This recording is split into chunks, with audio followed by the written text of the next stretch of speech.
Serait-ce un comeback sur YouTube? Je ne sais pas parce que je suis très aléatoire sur mes réseaux sociaux. Mais bon bref, je fais une petite pause dans la vidéo parce que j'avais envie de vous parler de plusieurs livres qui ont été des coups de cœur récemment. Donc le premier, il s'agit d'une nouvelle, il s'agit donc de la nouvelle de Frank Pavlov qui a été publiée en 1998 et l'auteur l'a publiée dans un contexte où il voulait réagir à la montée des extrémismes. Donc c'est un livre que je vous présente parce qu'il est pertinent d'en parler aujourd'hui, mais ma lecture ne s'inscrit pas du tout dans ce cadre-là. En fait, pour remettre un peu dans le contexte, je l'ai lu parce que j'avais besoin d'une petite lecture après, d'ailleurs en même temps, en même temps que les révisions de mes partiels. J'avais besoin de lire autre chose que Madame Bovary et le parti pris des choses. Donc je me suis tournée vers un petit format et finalement c'est un peu l'œuvre qui me prouve que le nombre de pages ne fait pas la profondeur d'un texte. C'est un livre que j'avais déjà lu en quatrième parce qu'on l'avait étudié avec mon professeur de français et je pense que j'avais pas eu la notion de tous les enjeux qui en ressortaient, mais j'avais quand même adoré. Et donc ouais, c'est un livre qui est très petit, qui se lit en quelques minutes, mais cependant on réfléchit longtemps après en fait. Donc voilà, l'histoire de Matabrin, c'est l'histoire de deux protagonistes, Charlie et son copain, qui on les voit évoluer dans leur quotidien. Un quotidien qui est marqué par les rencontres, les discussions, les rendez-vous, etc. Et surtout par la montée d'un régime totalitaire qui lui va tendre à imposer des règles qui sont totalement absurdes, comme le fait d'avoir possédé ou de posséder un chien brun. Et on va voir qu'au fur et à mesure, ce régime, il prend beaucoup plus de place, beaucoup plus d'ampleur. Ampleur que ne voient pas forcément venir les protagonistes. Et c'est important de mettre en avant le fait que finalement, il y a un moment où c'est tellement important qu'ils en reviennent à regretter le fait d'être restés passifs ou de ne pas s'être rebellés contre cette absurdité et contre ce régime qui peu à peu va les priver de leur liberté. Donc voilà, donc moi c'est un livre que j'ai lu en janvier, 6 jours avant la mort de Le Pen, donc pas du tout, c'était pas du tout voulu, mais c'est un livre qui est encore très pertinent. Et le fait qu'il n'y ait aucune date et aucun lieu, et d'ailleurs pas le nom du régime en lui-même, permet d'avoir ce côté universel. Donc voilà, c'est une nouvelle que j'ai adorée. Et c'est drôle parce que tout s'est enchaîné parce que, si je raconte un peu ma vie, donc ce livre je l'ai lu, après je l'ai prêté à ma maman parce que pareil elle voulait un livre court et je pensais qu'elle allait pas aimer et finalement elle a aimé. Et 2 jours après ma lecture, je croise mon professeur de français et là je me dis mais c'est fou, il y a tout qui s'enchaîne et donc on a parlé encore une fois de ce livre. Donc c'est un livre que je vous recommande, d'autant plus que oui, il est hyper important aujourd'hui sur les questions de comment faire pour être en accord avec soi-même, avec ses valeurs et les défendre et finalement ne pas rester dans cette passivité de la vie. Voilà. Alors le second livre, il est paru très récemment. Donc il s'agit de Tomber du ciel d'Alice Develey qui est paru donc aux éditions de l'Iconoclaste. Alors ce livre, comment vous dire, choc de lecture. Et alors il faut savoir que cet été j'ai travaillé dans une bibliothèque, donc forcément je connaissais un peu les parutions de septembre, bien avant donc qu'elle soit sur la grande scène entre guillemets. Et je savais qu'il y avait ce livre qui allait paraître, j'avais juste lu le résumé et je me suis dit mais en fait ce livre c'est pas un livre pour toi, t'es pas dans le mood de lire ça, j'avais plein de choses à faire en dehors de ça. Et puis même c'était pas une lecture qui... Enfin c'était une lecture qui me faisait peur, faut se le dire honnêtement. Et voilà. Et le truc c'est que donc le livre est sorti et il a fait beaucoup parler de lui. Moi je me disais non non, c'est toujours pas pour toi, c'est un livre que tu liras pas, c'est pas grave. Il y a plein de livres dans le monde, il y a des livres qui sortent tous les jours, c'est pas parce que tu lis pas un livre que ça va changer toute ta vie. Je l'ai trouvé en ligne sur le site de ma bibliothèque justement. Et je l'ai quand même lu. Et en même temps que je le lisais, j'écrivais un message donc à l'écrivaine euh, comme si j'avais besoin de faire un témoignage de ma lecture si vous voulez. Et je me suis abonnée à elle sur Instagram et je lui ai envoyé mon message. Parce qu'encore une fois, ce livre a été vraiment un choc. Il est extrêmement cru dans les mots. Elle passe pas du tout par quatre chemins, hein. Elle dit la vérité, mais ce que j'ai aimé, c'est qu'elle dise la vérité telle qu'elle est. L'histoire de Tomber du ciel, c'est l'histoire d'une jeune fille qui souffre d'anorexie et on suit toute une traversée de... Enfin, on suit ses péripéties, on suit son quotidien à l'hôpital et on voit le quotidien dans ce qu'il a de plus cru, dans ce qu'il a de plus horrible. Voilà, dans ce qu'il a de plus inhumain aussi je dirais, et ce qui est dur, j'ai lu beaucoup de livres sur le sujet, mais j'ai jamais trouvé un livre qui se rapproche autant de ce que j'ai ressenti quand moi-même j'ai vécu ça, et d'un livre qui cherchait pas à montrer le joli dans ce qu'il y a de plus moche, mais qui plutôt s'intéressait terre à terre à ce qu'il y a de plus... Ouais, encore une fois, ce qu'il y a de plus vrai, ce qu'il y a de plus vrai. Et le vrai, c'est aussi l'horreur. C'est... Voilà. J'aimerais vous lire quelques passages. Est-ce que je lis d'abord le résumé? Oui, c'est mieux. Je vais chercher le résumé sur internet et je vais vous le lire. Alors... Je pense aussi que c'est extrêmement bien écrit, autant dans le style que le texte, enfin, autant dans le style d'Alice qui est vraiment très très beau, et j'adore la manière dont ces mots allient poétique et justement et vérité. J'ai pas d'autres mots en fait pour ce livre, c'est vraiment un choc parce il est vrai. Et je pense que s'il est aussi vrai, c'est parce que on ne sait pas où est la frontière entre ce qui est réel, donc un témoignage, et, euh, et les éléments qui pourraient s'apparenter au roman, donc l'invention. Donc voilà. Alors, il est paru le 22 août 2024. Et il fait 272 pages. Punaise, j'ai lu si rapidement que j'ai pas eu l'impression qu'il faisait 272 pages. Mais bon. Alice a 14 ans quand elle est internée dans un hôpital. Elle découvre un autre langage, un autre monde, fait de blouses blanches et d'insomnie. Comment tombe-t-on malade à cet âge? Qu'est-ce qui peut conduire un enfant à cesser de s'alimenter?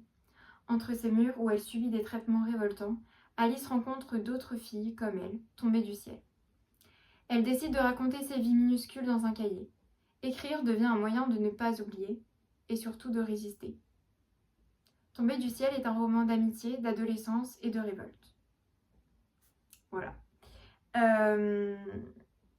Et j'ai écouté un podcast parce que donc Alice Develay, elle travaille au Figaro, elle est critique, enfin elle est journaliste littéraire, et elle a également un podcast, et donc rien à voir, mais donc ça c'est pour de son côté son activité. Et moi j'avais écouté un podcast qui parlait donc de son livre, et dedans elle disait que au tout début elle ne parlait pas au jeu, enfin à la première personne, et que son éditeur lui avait conseillé de changer ce trait d'écriture.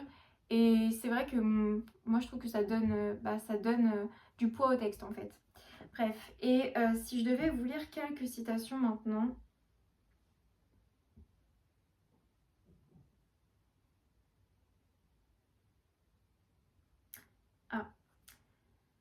Depuis que je suis ici, j'habite une terre sans soleil, un monde de volcans éteints, de cendres grises et de cratères profonds, comme mes trous de mémoire. Parfois, un soupçon de souvenir épais comme un tissu d'étoiles me revient, et je ris. Souvent aussi, à peine ravivée, les étincelles s'évaporent et j'oublie. Je disparais sous les draps en espérant que la nuit apporte ses réponses. Mais les ténèbres restent sourdes à mes appels, je crie dans un désert.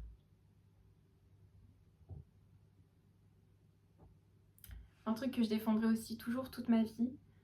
La violence est un accident, pas une identité. On souffre d'une maladie, on n'est pas une maladie.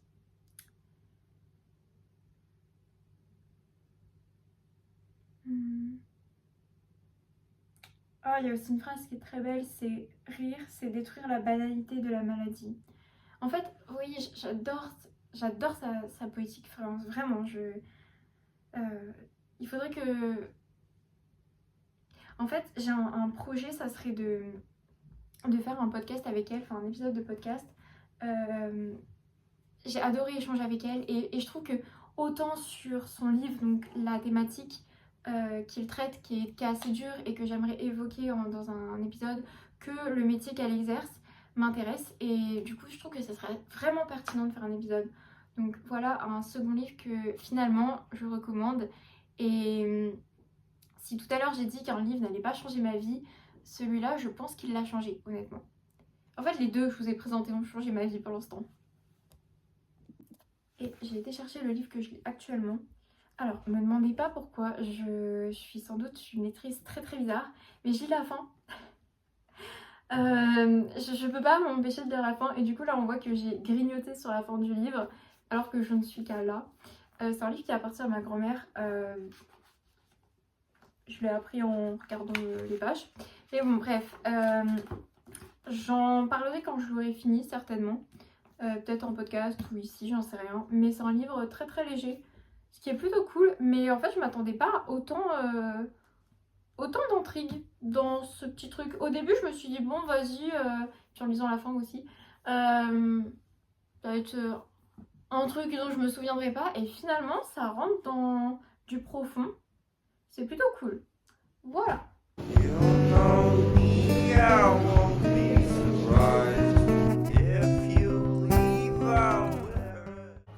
Forcément, le jour où je décide de tourner une vidéo, il y a notre charmant gardien qui s'occupe de notre jardin. C'est génial. Mais bon, bref, aujourd'hui je suis encore solo. Ce matin, j'ai bossé pendant que ma soeur se préparait. En fait, je dis ce matin, mais il est 9h37, ça va. Faut que je me motive à sortir. Juste, quand on est seul, on n'a pas la foi. Mais voilà. Donc je pense que ce matin je vais bosser et en fait j'ai aussi réfléchi à un truc, c'est que oui je me suis remise à écrire et je trouve que l'écriture seule ne suffit pas.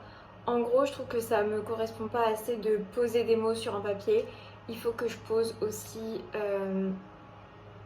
des illustrations, des dessins, de la peinture. Il faut que je fasse un truc de mes mains autre qu'écrire. Donc il faut que je réfléchisse à comment organiser ça et puis comment je peux l'insérer dans mon écriture et dans mon projet. Bref, voilà. Et peut-être que j'irai chercher un livre pour les cours cet après-midi à la librairie. Et de toute façon, ma soeur rentre assez tôt. Donc en soi, ça nous laisse une après-midi ensemble, ce qui est cool.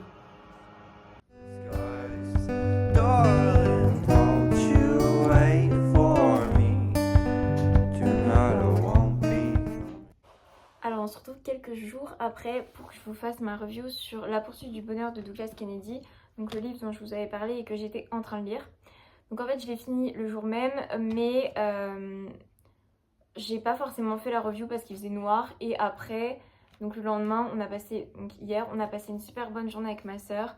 On a fait des brookies ensemble, on s'est fait mutuellement des tresses et on a regardé un film, ce qui fait que je ne reviens que maintenant pour cette review. Je vais sûrement m'emmêler les pinceaux et dire un peu toutes mes pensées à la Well Again, mais tant pis, voilà. J'avais envie de faire une review en vidéo. Alors, le livre de Douglas Kennedy est un assez gros pavé, il fait quand même 700 pages, mais je l'ai lu hyper rapidement parce que j'étais prise dedans et parce que l'histoire est percutante. Donc en fait, on suit un tableau de l'Amérique après les années 50 et également une narration au présent. La narration au présent, donc c'est le début du livre et c'est la clôture du livre. Et puis finalement, la vie de la seconde protagoniste principale, donc Sarah, est celle que l'on suit au centre du livre. Donc la première protagoniste, c'est Kate Malone et quand on arrive au début du livre, on est à l'enterrement de sa maman et on retrouve cette femme, donc Kate, qui a une quarantaine d'années, qui est divorcée, etc. et qui va, au moment de l'enterrement, apercevoir une femme et qui va la voir plusieurs fois et qui va s'interroger sur qui est cette femme. Et finalement, il va y avoir tout un basculement qui va permettre de rentrer dans le cœur de l'ouvrage avec la vie de cette femme, Sarah, qui a un lien avec Kate et on va comprendre au fur et à mesure de l'histoire ce lien. Donc ce que j'ai aimé, et je pense que c'est la force de l'auteur, c'est la manière dont il a de superposer donc, le présent et le passé, mais d'une manière très harmonieuse qui permet au lecteur d'avoir une lecture qui soit comme un chemin que l'on suit.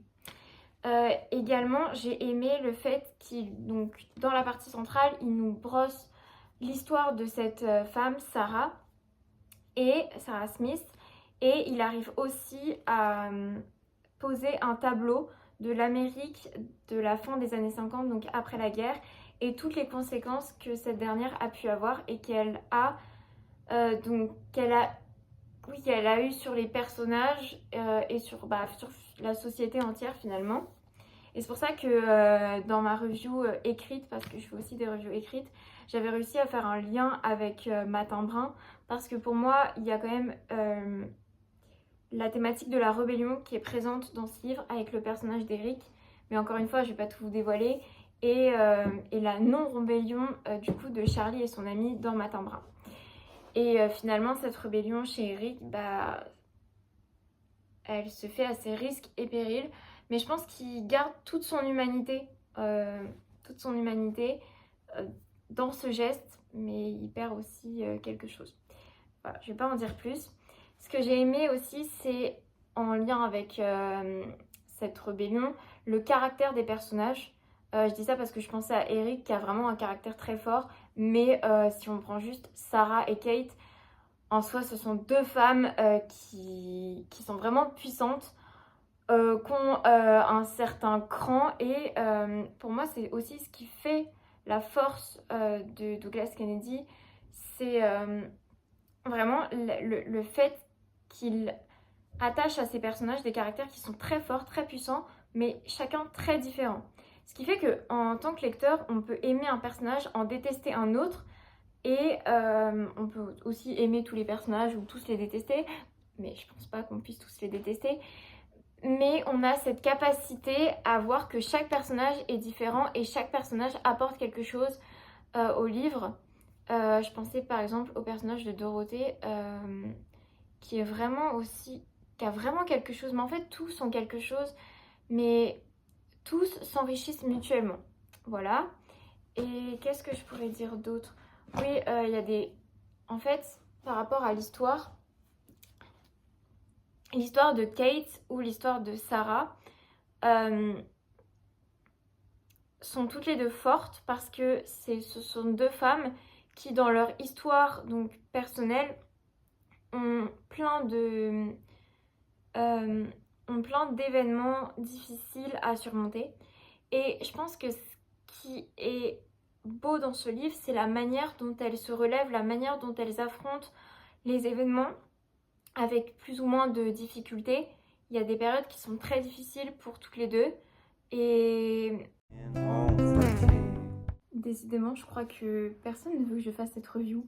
J'étais en train de filmer et tout s'est éteint parce que j'avais plus de batterie. Du coup, je me suis fait chauffer des pâtes au pesto et je vais aller faire le reste après. Mais je voudrais finir cette review après, enfin maintenant, parce que sinon je vais jamais la faire. Je pense que la seule chose que j'ajouterais pour terminer cette review, c'est que pour moi, ce livre il est beau parce que le récit est empreint d'une humanité. C'est un récit de vie tout simplement. C'est un récit de vie qui est fabuleux. Il n'y a pas que cette histoire d'amour entre un soldat et une jeune femme.